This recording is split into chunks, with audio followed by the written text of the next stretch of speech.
Guys आज की video में हम बात करेंगे अगर ड्रिप लगते पर किसी पेशेंट को रिएक्शन हो जाए तो उसका क्या ट्रीटमेंट होता है। क्योंकि आज के प्रेजेंट टाइम में गर्मी का मौसम चल रहा है और पेशेंट को तरह तरह की दिक्कत आ रही है। जब लूज मोशन, डायरिया, वोमिटिंग होना, पानी की कमी हो जाती है शरीर में, तो डॉक्टर डिहाइड्रेशन को ख़त्म करने के लिए ड्रिप का यूज करते हैं। लेकिन कभी कभी ड्रिप अगर रिएक्शन कर जाती है तो पेशेंट को क्या ट्रीटमेंट देना चाहिए और उसको किस तरीके से आप दवाई के द्वारा काट सकते हैं। क्योंकि रिएक्शन ड्रिप के अलग अलग प्रकार के होते हैं। जैसे कि ड्रिप लगते पर ठंड लगना, ड्रिप लगते पर शरीर में ईचिंग होना, दाग होना और लाल लाल रेडनेस चिकस से बनना। तो जब किसी पेशेंट को ड्रिप लगे और उसकी बॉडी पे तभी तुरंत चकस से बनने लगे, शरीर में ईचिंग, खुजली हो जाए, तो आप समझ लीजिए कि पेशेंट को ड्रिप का रिएक्शन शुरू हो गया है। दूसरी कंडीशन में पेशेंट को ड्रिप लगते समय बहुत तेज़ी से ठंड लगती है और ठंड इतनी तेज़ होती है कि उसके ऊपर अगर आप 3-4 रजाई भी डाल देंगे तब नहीं छूटेगी, तो उस समय भी ड्रिप का रिएक्शन होता है। तो ड्रिप लगते समय आपको ये विशेष चीज़ें ध्यान रखनी चाहिए। नंबर 1, जब आप किसी पेशेंट के ड्रिप लगाने स्टार्ट करें तो उसको धीरे धीरे लगाएं। क्योंकि स्टार्टिंग में आप 5 से 10 मिनट पेशेंट के पास बैठें, ड्रिप लगाते समय उसको देखें कि कोई किसी तरीके का शरीर में ईचिंग या ठंड की प्रॉब्लम तो नहीं हो रही है। नंबर 2, आप पेशेंट का टेम्परेचर अवश्य चेक करें कि ड्रिप लगने से पहले पेशेंट का टेम्परेचर कितना हो रहा है। नंबर 3, आप पेशेंट का बीपी भी बहुत अच्छे तरीके से चेक कर लें कि पेशेंट का बीपी कितना हो रहा है। आइए अब ज़्यादा समय नहीं लेते हुए बात करते हैं अगर ड्रिप लगते समय रिएक्शन हो जाए तो उसका क्या ट्रीटमेंट है।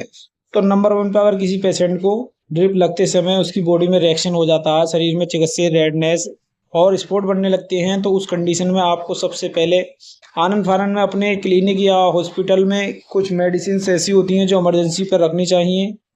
जब किसी पेशेंट को रिएक्शन होता है तो उसमें सबसे पहले आपको 1 ml एविल और 1 ml डेक्सा IV पेशेंट को दे देना है। यानी कि इंटरवीनस आपको पेशेंट को एविल डेक्सा इंजेक्शन देना है। और अगर पेशेंट को रिएक्शन के बाद में सांस लेने में दिक्कत होती है, घुटन की प्रॉब्लम हो रही है, तब आपको 2 ml डेरिफाइलिन भी IV दे देना है। और ये आप 5 मिनट तक देखें, अगर पेशेंट को इससे आराम मिल जाता है तो ठीक है, अन्यथा आपको हाइड्रोकॉर्ट इंजेक्शन मेडिकल पे से ले लेना है या अपने क्लिनिक पर आपको इमरजेंसी पे रखना होता है तो हाइड्रोकॉर्ट इंजेक्शन भी आप पेशेंट को IV दे सकते हैं। क्योंकि हाइड्रोकॉर्ट इंजेक्शन स्टेरॉइड होता है जो किसी दवाई या मेडिसिन के द्वारा रिएक्शन किया गया होता है, तो उसमें ये बहुत ही मोस्ट पॉपुलर होता है।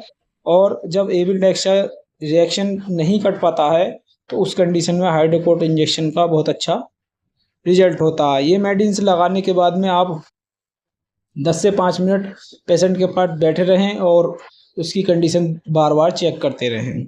सबसे पहली सावधानी आपको ये करनी है कि जब पेशेंट को किसी तरीके की दिक्कत हो तो ड्रिप को आपको छुटा देना है, यानी कि ड्रिप को आपको बंद कर देना है। ऐसा नहीं हो कि ड्रिप आपकी लगती रहे और आप पेशेंट को दवाई पे दवाई लगाते रहें।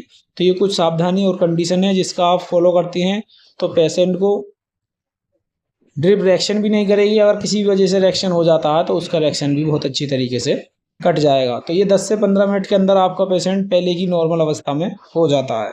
दूसरा ऑप्शन ये होता है कि जब किसी पेशेंट को ड्रिप लग रही हो और ड्रिप लगते समय उसको एकदम झड़ाझड़ ठंड लगने लगे, तो उस कंडीशन में आपको 2 ml डेक्सा पेशेंट के IV देने के बाद में डायनाबार इंजेक्शन IM दे देना होता है, यानी कि कूल्हे में लगा देना होता है।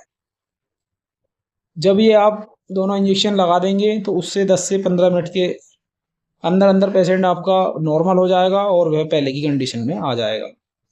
जब पेशेंट को ये ड्रिप रिएक्शन करे कोई भी, तब आप उस ड्रिप को हटाने के बाद में दोबारा दूसरी ड्रिप यूज करें। जैसे कि DNS, RL, तरह तरह की ड्रिप आती हैं, तो वो ड्रिप उसको आप हटा दें।